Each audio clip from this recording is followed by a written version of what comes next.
First speaker is Jean-Michel Guillot, and he will show you that not only measuring odor, but also storing odor is a problem.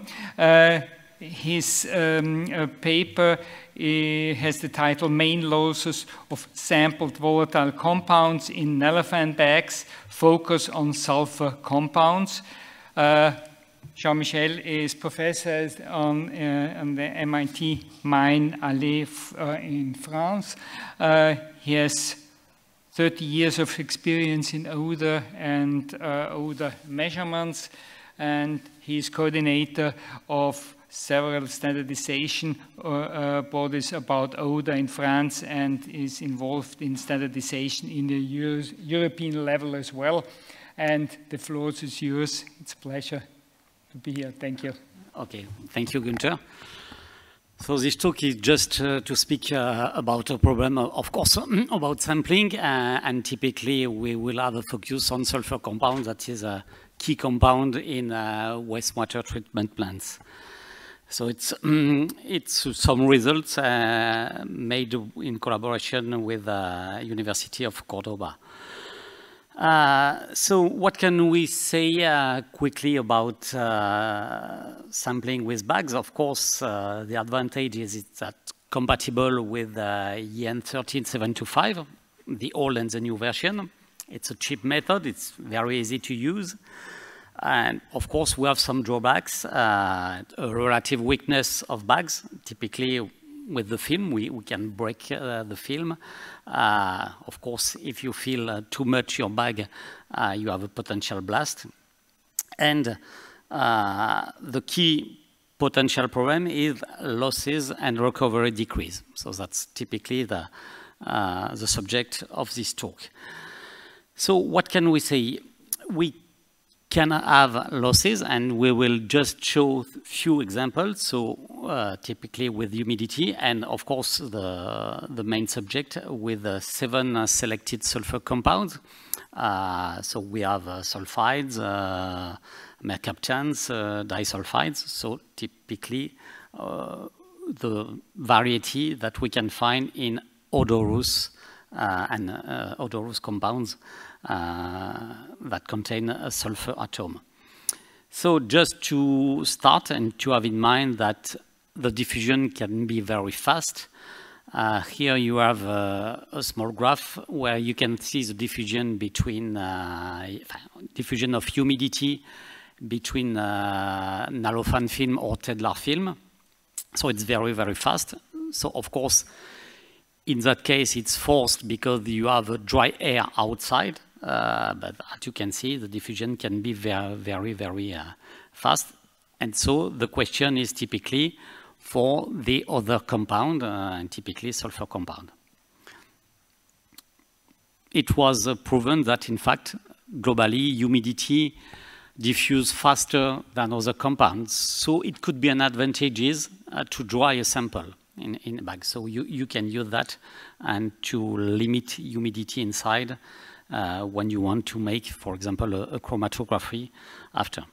So this problem could be an advantage.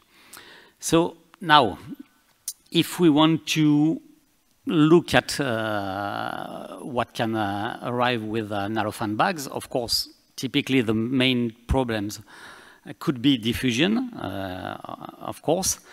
You can have also absorption on the surface, and of course, if it's not well made, you can have leaks with the valve and with clamping.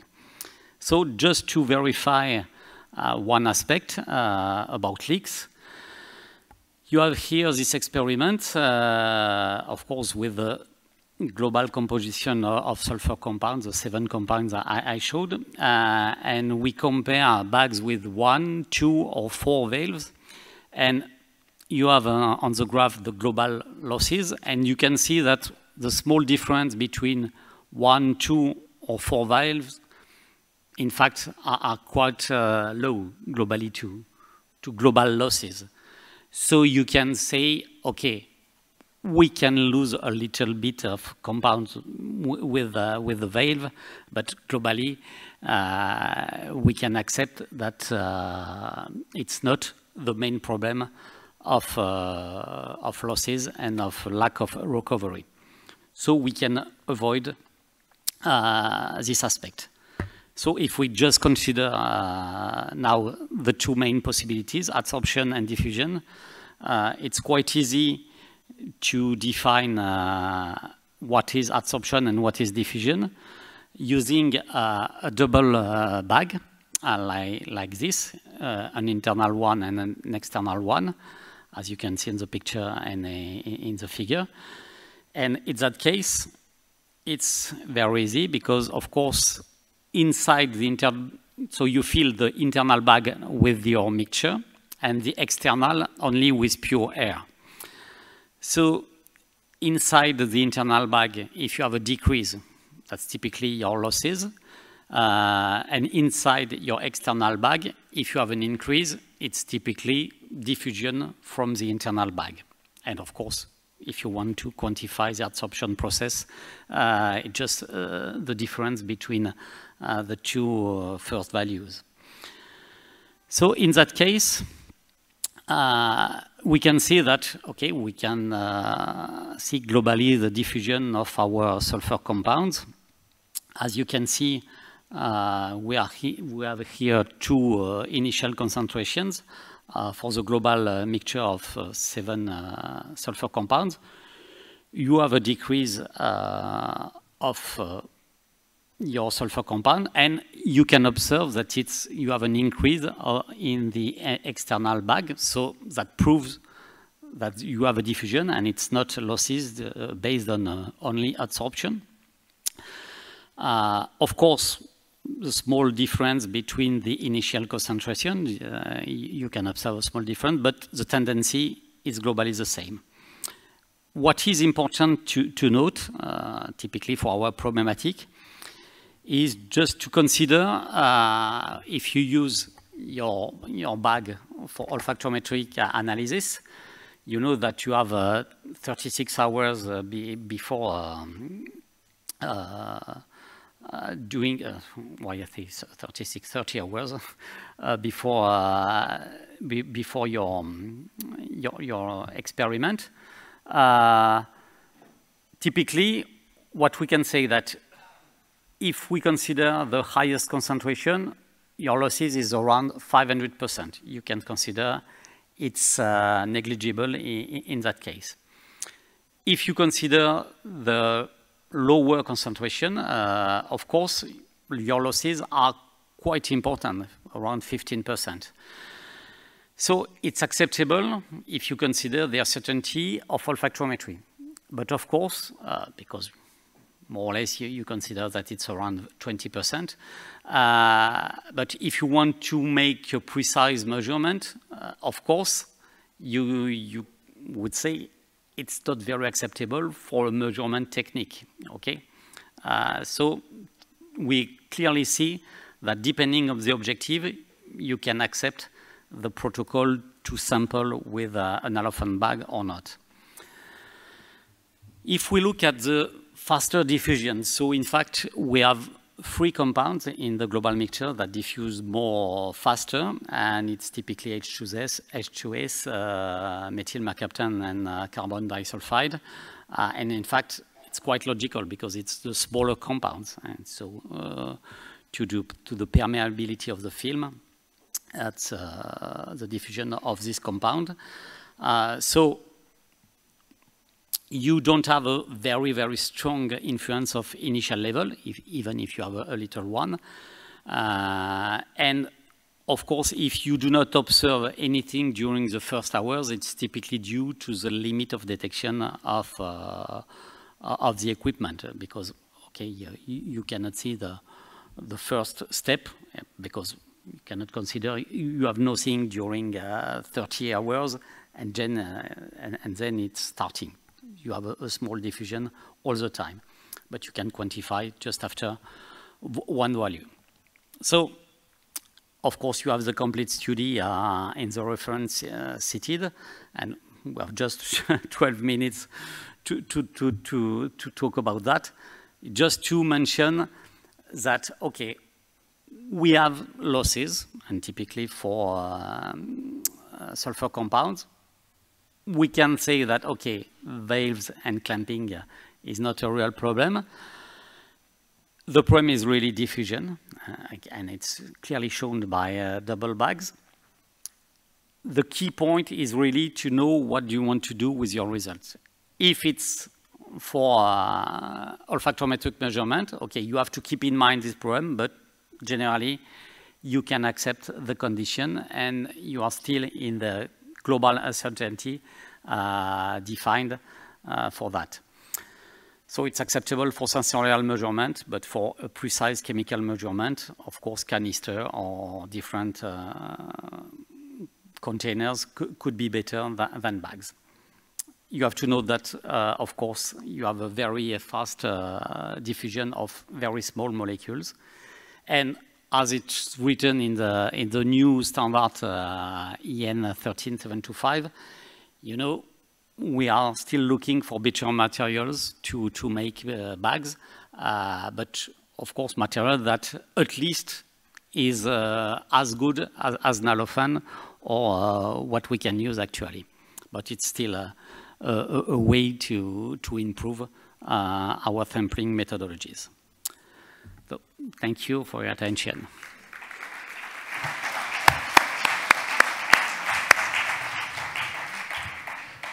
Thank you very much for a nice presentation. Are there any questions?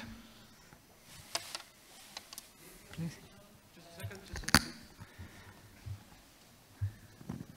Hello.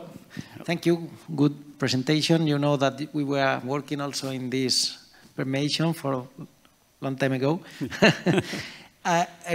Why did you didn't mention about the permeation rate of ammonia? Because, as you know, it is, I mean, similar, or at least is similar to water, and the permeation of ammonia is, as I remember, is quite high as well. Yeah, yes, that's true. Yes, we did some experiments, not with Cordoba, but with the Politecnico di Milano, and some studies with ammonia, but. Of course, in fact, if we focused on this example only on sulfur compounds, it's typically with the equipment, because we have a ChromaS that is calibrated for all sulfur compounds, so it's quite easy to use and to repeat. Detection of ammonia is not so easy sometimes, depending, on, of course, on the concentration. So that's.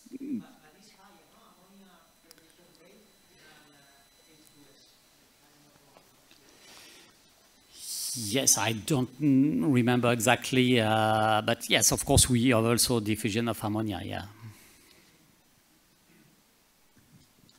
Thank you for the nice presentation. Did you consider polymerization of sulfur compounds? It's always hard to find a real explanation of chemical diffusion.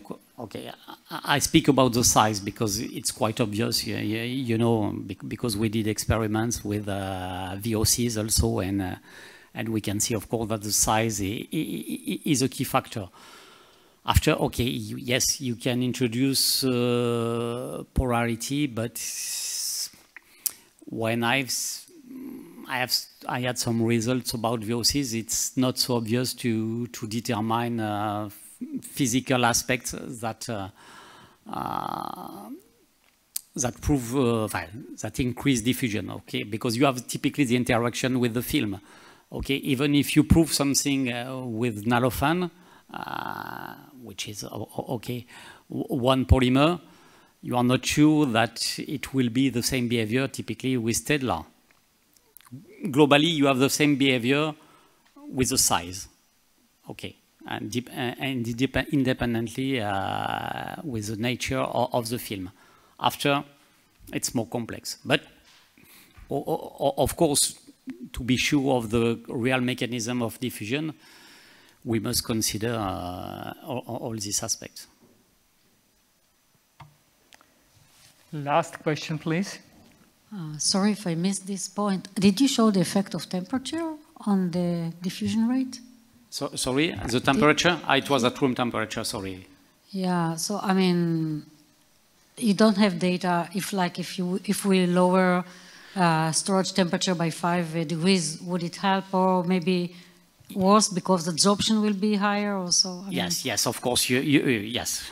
I didn't precise that it was at room temperature. Of course, you have an effect of temperature on diffusion. Okay, lower if you decrease temperature and higher if you increase the temperature, of course. And typically, because it's a bag, you know, if you increase temperature, you increase the pressure inside, so you will favorize diffusion, of course. But the objective, typically, you know, it's always in the case your sample could be used both for chemical analysis and for olfactometric analysis. You know, typically you have rules for your storage before olfactometric analysis. So that's why room temperature must be considered more or less as a reference for that. So, thank you very much for your presentation and the question of the audience.